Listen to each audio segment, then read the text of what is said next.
옛날 어느 마을에 성문 입구에 그 마을을 들어가는 입구에 지혜로운 노인 한 분이 이렇게 서 있었습니다. 한 청년이 와가지고 그 노인에게 묻습니다. 이 마을은 살기가 좋습니까? 괜찮습니까? 어떻습니까? 그랬더니 당신이 전에 있던 마을이 어땠는가? 그랬더니 괜찮았습니다. 좋았습니다. 그래? 그러면 우리 마을은 너무너무 좋은 마을이야. 괜찮은 마을이야. 당신이 살기가 편합니다. 이사 오세요. 그렇게 했어요. 또 한 청년이 이 노인에게 왔습니다.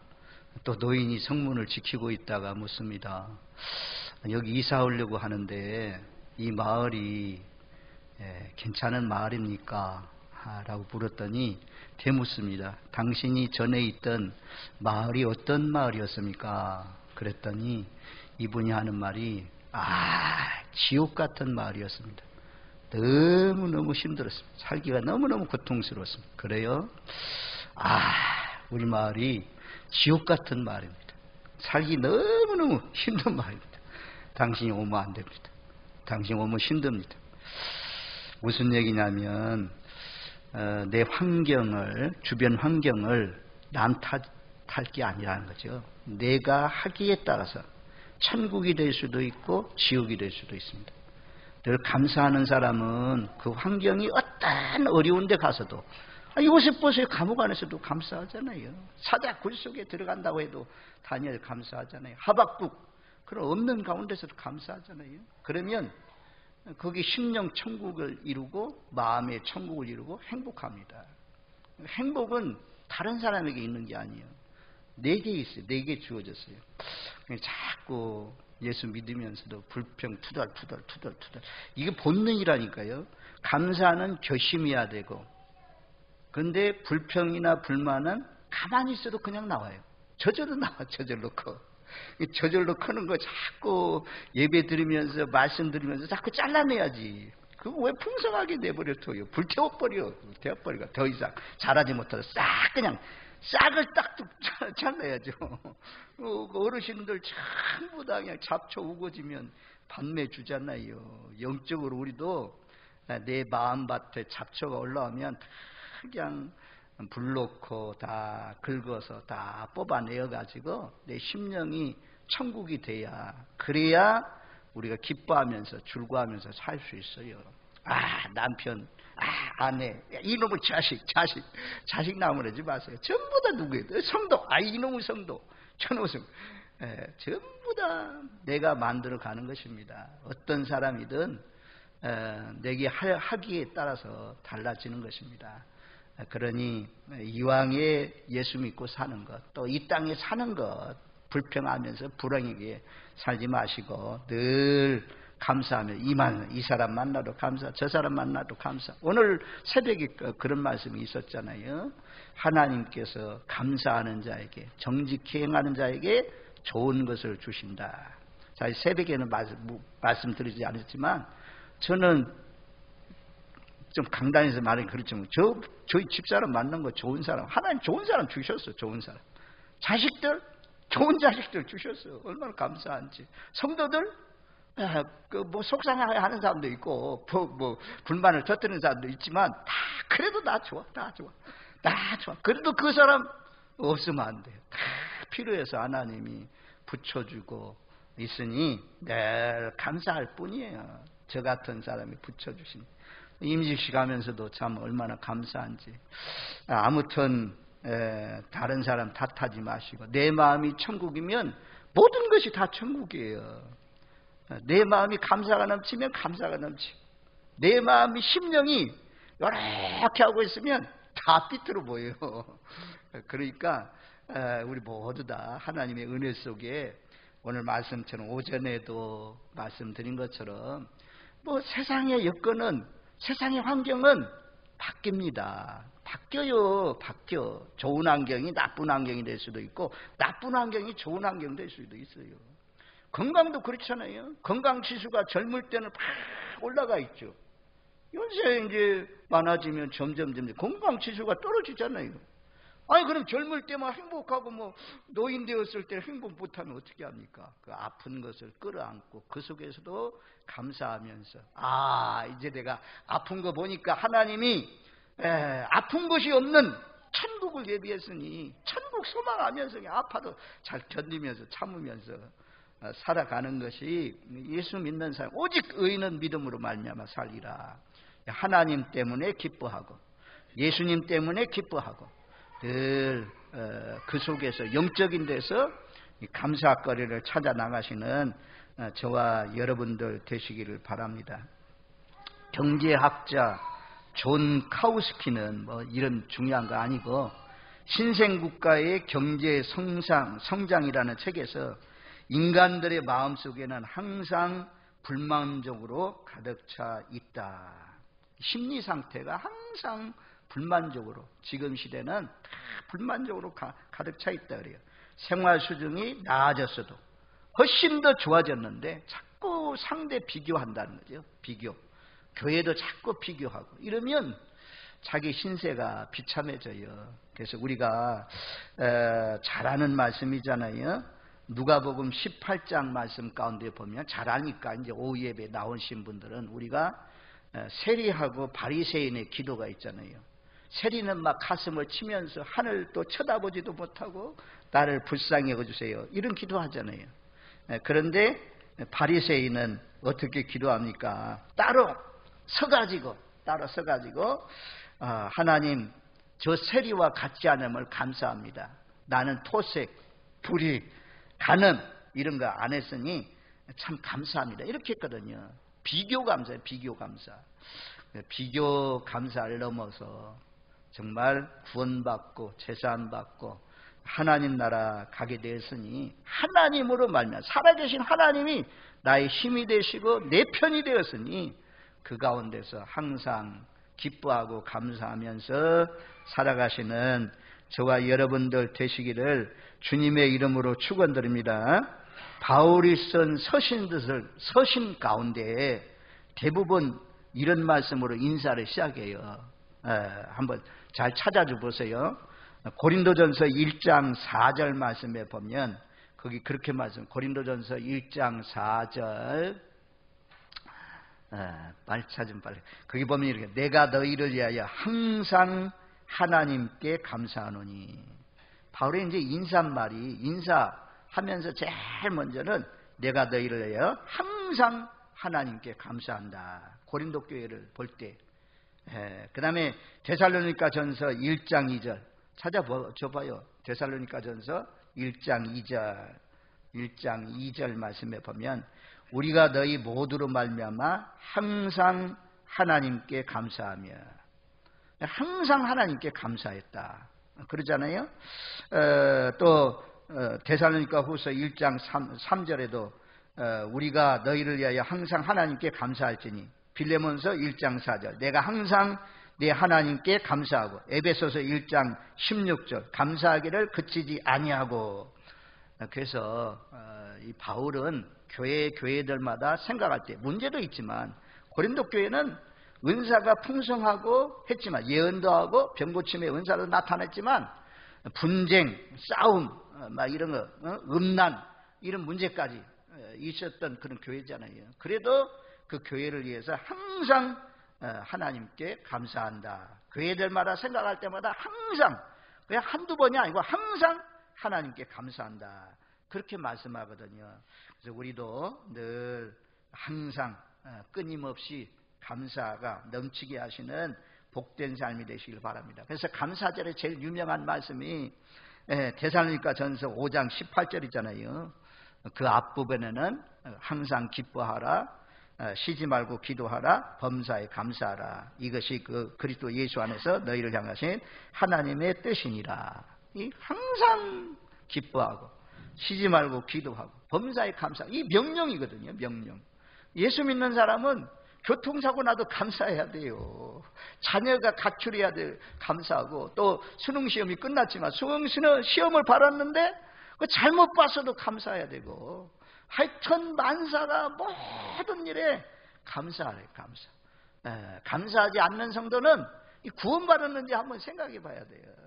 우리 모두 다 말씀에 기록되어 있는 것처럼 기록된 말씀을 이루어드리는 끊임없이 감사가 넘치고 범사에 감사하시고 항상 감사하면서 사시는 저와 여러분들 되시기를 주님의 이름으로 축원드립니다. 아멘.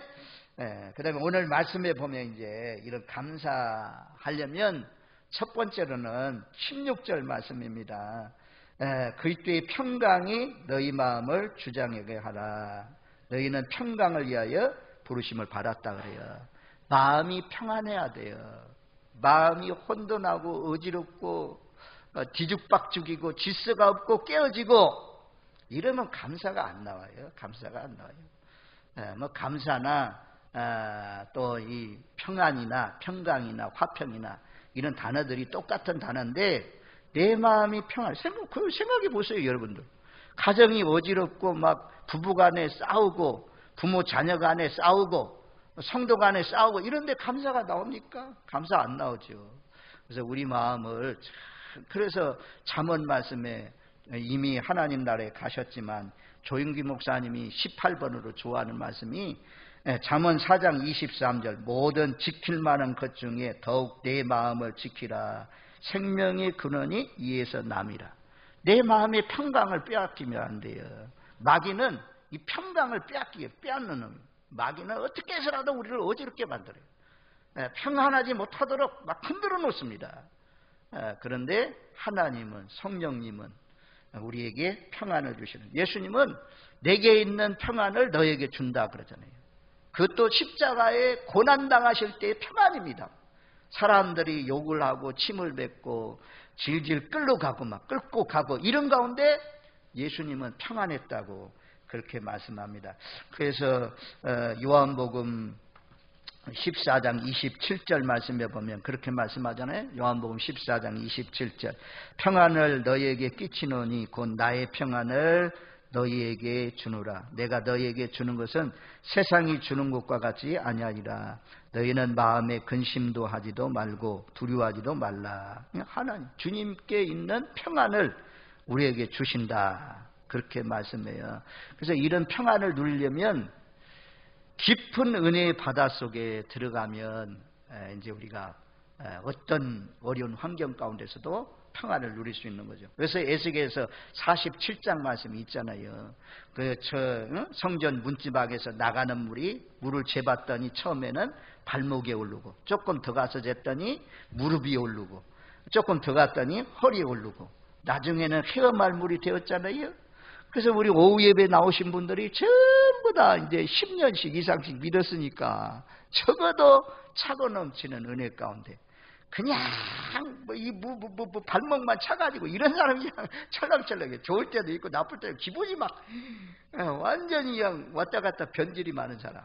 그런데 은혜가 충만한 사람은 환경이나 여건이나 막 칭찬하고 하면 우쭐대고 막 이런 것도 없고 잠잠히 그냥 주님 사랑하는 그런 마음, 그 속에서도 어떤 어려움 가운데서도 감사하는 그런 깊은 은혜 가운데 마음을 잘 평강을 유지하면서 늘 감사하면서 사시는 저와 여러분들 되시기를 주님의 이름으로 축원드립니다. 아멘. 두 번째는 이제 16절 말씀에 보면 그렇게 말씀해요. 오늘 3장 16절에 그리스도의 말씀이 너희 속에 풍성히 거하여. 네, 하나님의 말씀이 풍성히 거해야 우리가 감사할 수 있습니다. 옛말에 곡간에서 인심이 난대요. 곡간이 비어있는데 인심이 어떻게 납니까?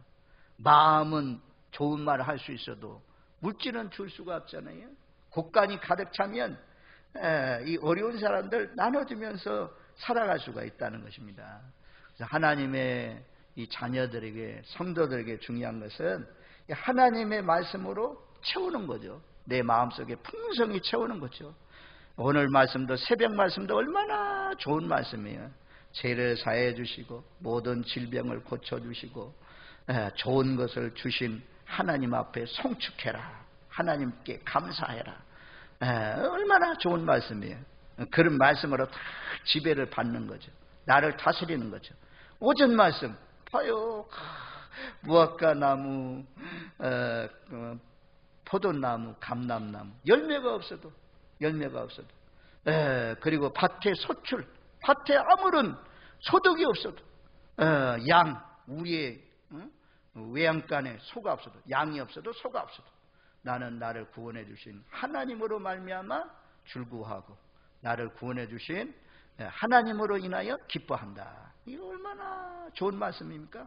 그런 말씀은 그냥 지나가는 말씀으로 듣는 것이 아니고 말씀으로 나를 다스리는 거죠. 그런 환경, 아주 열악한 환경으로 변화됐을 때 내가 그 속에서 말씀으로 지배당해서 말씀으로 나를 다스려서 그런 가운데서도 감사하는, 그래서 그리스도의 말씀이 풍성히 거해야 감사하는 그런 삶을 살 수 있다라고 말씀해요. 여러분들은 곳간이 텅텅 비지는 않았습니까? 요셉이 그냥 풍성할 때 가득히 채워놔가지고 창고 풍년 들었을 때 채워가지고 흉년 나오니까 그냥 전부 다 나눠주잖아요. 말씀을 채워서 지금 성경 읽고 있는 그런 가운데 있으신 분들, 나도 말씀으로 다스리고 말씀을 풍성히 채워서 나눠주시는, 말씀으로 나눠주시는 복된 삶이 되시길 바랍니다. 몽골 사명자성이 딱 끝나자마자 그냥 올라오면서 12시간 오니까 올라오면서 먹을 수 있는 빵, 우유 이런 거 사러 들어갔어요. 그랬더니 거기에 사명자성에 참여했던 몽골 해봐야 울란바토르 해봐야 그 성에 왔던 분들이 나가니까 더러더러 만나더라고요. 거기 왔더라고. 여자가 자기 친구를 불러내가지고 막 거기에서 전도를 하는 거예요. 이번 강사님이 얼마나 막 좋은지 막 하면서 막 전도하는, 기뻐하는 그런 모습을 보았어요. 그래서 오늘 들은 말씀들 얼마나 좋아요. 이런 것들 딱 때가 오면 친구들에게, 가족들에게 이런 말씀을 사용해서 말씀을 전하는 거죠. 강단에서만 아니고 들은 말씀을 내 삶 속에서 나도 실천하면서 사는 거죠. 자, 아모스 8장 11절 말씀에 보면 찾아주세요. 아모스 8장 11절. 아모스 8장 11절. 아모스 8장 11절. 자, 거기 보면 우리 한번 보십시오. 주 여호와의 말씀이니라. 보라, 날이 이를지라 내가 기근을 땅에 보내리니 양식이 없어 주림이 아니며 물이 없어 가람이 아니요 여호와의 말씀을 듣지 못한 기갈이라. 기근. 지금 우리나라는 홍수 시대죠. 말씀의 홍수 시대죠. 유튜브를 통해서, 인터넷을 통해서, 또 CBS, 또 CTV 이런 TV를 통해서 말씀을 얼마든지 들을 수 있는 그런 시대인데도 불구하고 이 헐떡거리는 영혼들이 많다는 거죠. 그냥 귀에 스쳐가는 말씀으로 듣는다 이거야. 이 말씀을 내 마음속에 심어가지고 삶 속에서 이 말씀을 이루어드리기 위해서 싸우지 않는다.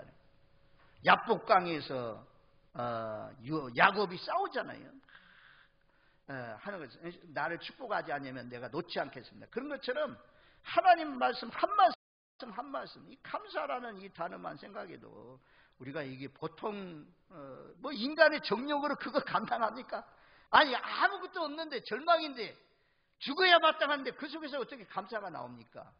하나님으로만 가능하죠. 하나님으로. 예수님으로만 가능하죠. 성령님의 도우심으로만 가능하죠. 그래서 하나님이 그런 힘과 권능과 능력을 주어서 탄식하면서 울면서 한탄하면서 살지 않도록 하나님이 하십니다. 그러려면 우리가 감사하면서 살려면 말씀이 풍성히 거해야 된대요. 말씀을 그냥 스쳐 지나가는 말씀으로 듣는 것이 아니고 그 말씀을 다 내 삶 속에 이용하면서 살면 우리가 오늘 말씀처럼 그리스도의 말씀이 풍성히 거하여 그러면 시와 찬미와 신령한 노래도 부르고 감사하는 그런 삶이 될 수가 있다라고 말씀해요. 자, 요 해밀턴이라는 이 성경학자가 있거든요. 그분은 그리스도의 말씀이 무엇인가에 대해서 이렇게 해석을 했어요. 세 가지로. 첫 번째는 그리스도의 말씀이 풍성해야 우리가 감사하는 사람이 되는데, 첫 번째는 구원의 힘을 가진 말씀이다. 뭐니 해도 하나님의 말씀은 구원하는 거죠. 구원만. 교훈과 책망과 바르게 함과 의로 교육하게 유익하지만 하나님의 말씀을 통해서 구원에 이르게 한다. 구원에게 이르게 한다 말씀하잖아요. 구원, 구원에 이르게 하는 말씀은 그리스도의 말씀밖에 없어요. 책 종류가 얼마나 많습니까? 하나님의 말씀을 읽으면 구원에 이른다. 두 번째는 그리스도의 말씀이라는 것은 인간을 인간답게 만들어준다. 말씀은 새 창조의 역사가 일어나죠. 말씀은 살아있고 운동력이 있어서 좌우에 예리한 검과 같아서 혼과 관절을 찔러서 쪼개기까지 한다. 그래서 새 사람 만들어요. 창조의 능력이 있어요.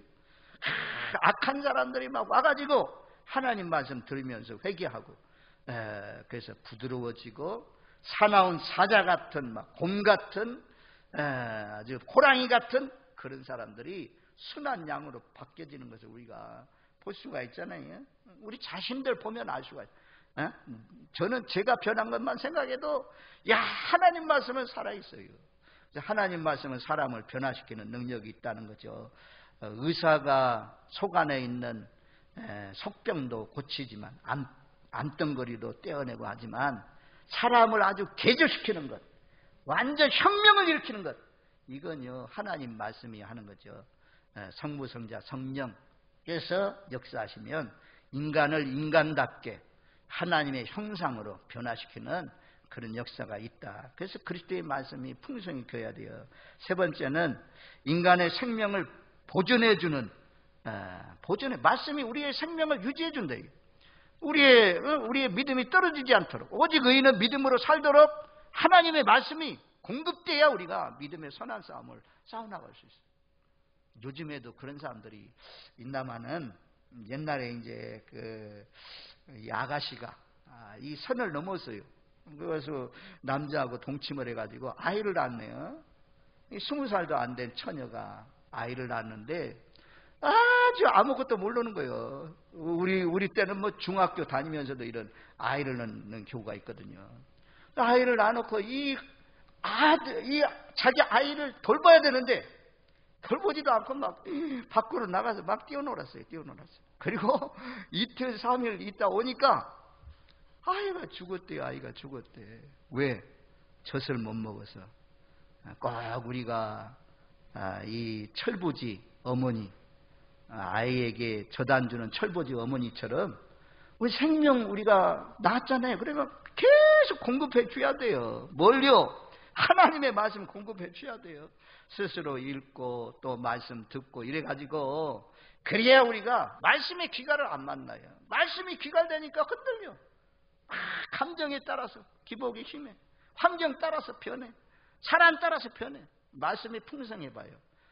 그러면 그 어려운 환경을 처음에는 그러잖아요. 처음에는 흔들릴 수 있지만 기도하면서 딱 정신을 차리면 다 그냥 그런 속에서도 감사하면서 살 수가 있는 것입니다. 그래서 늘 1년에 한 번씩 통독하는 일들을 해나가는 거죠. 아무튼 저와 여러분들이 늘 감사하면서 살려면 그리스도의 말씀을 내 속에 풍성하게 거하게 하십시오. 세 번째는 오전에도 말씀드렸지만 17절 말씀에 그렇게 말씀해요. 주 예수의 이름으로 하고 그를 힘입어 하나님 아버지께 감사하라. 예수를 힘입어야, 예수집을 힘입어야 우리가 감사할 수 있다. 그렇게 말씀합니다. 그래서 오늘 오전 말씀입니다. 주 여호와는 나의 힘이라. 그래서 사슴이 높은 곳에 뛰어다니면서 다니는 것처럼 하나님이 힘이 되면 우리도 기쁘게 그런 환경을 딛고 일어날 수 있다는 거죠. 그래서 시편 18편 1절 너무너무 좋은 말씀인데, 제가 또 좋아하는 말씀이고 많은 사람이 좋아하는 말씀인데요. 나의 힘이 되신 여호와여 내가 주를 사랑하나이다. 우리 한번 다 같이 한번 읽어보겠습니다. 나의 힘이 되신 여호와여 내가 주를 사랑하나이다. 얼마나 간단해요. 간단하지만 힘이죠. 힘. 우리의 힘이 어디 있어요? 여러분들의 힘이 어디 있어요? 주님. 그래서 주님이 우리의 힘이라는 거죠. 우리의 백이라는 거죠. 저는요 자라나면서 백도 없고 아무것도 없었어요. 아무것도 없어요. 하나님이 백이다. 저는 그 청년회 때 그랬어요. 주님이 나의 백이다. 하나님이 나의 백이다. 늘 이렇게 말했어요. 그러면서 살아왔는데 하나님이 참 우리의 힘이 돼주셔야 우리가 늘 감사하면서 살아갈 수가 있습니다. 권력의 힘, 또 물질의 힘, 또 재능의 힘, 기술의 힘, 이런 것도 힘이지만 우리에게 예수 믿는 사람에게 가장 큰 힘은 여호와를 앙망하면 새 힘 주신다. 어디 새 힘. 오늘 새벽에도 봤잖아요. 독수리의 날개치며 올라간 것 같이 내 청춘으로 회복시켜 주신다. 하나님 의지하고 살면. 그래서 우리 모두 다 우리의 힘 대신 하나님 바라보시고 어떤 환경 가운데서도 늘 항상 범사에 감사하면서 살아가시는 마음의 심령의 천국, 내 가정의 천국은 누구에게 달려있는 거 아니에요. 전부 다 내게 달려있다. 교회도 마찬가지죠. 교회도 좋은 교회나 나쁜 교회냐, 내가 나쁜 사람이 나쁜 교회 되는 거예요. 그러니까 처음 제가 시작하면서 예와 든 것처럼 늘 감사하는 마음으로 기쁘고 즐겁게 살아서 어디 가든지 여러분들이 가는 곳곳마다 화평을 이루고 천국을 이루어서 늘 항상 범사에 감사하며 그치지 않고 감사하며 감사가 넘치는 가운데 사시는 저와 여러분들 되시기를 주님의 이름으로 축원드립니다. 아멘. 고마우신 하나님, 이런 추수감사주의를 통해서 감사의 믿음을, 감사의 지수를 높여서 정말 예수 믿고 행복한 삶을 살아갈 수 있는 저희들 되게 하여 주옵소서. 불평 원망이 완전히 사라지게 하시고 늘 항상 넘치게 범사에 감사하면서 살아갈 수 있는 저희들 되게 하옵소서. 예수님의 이름으로 기도하옵나이다. 아멘.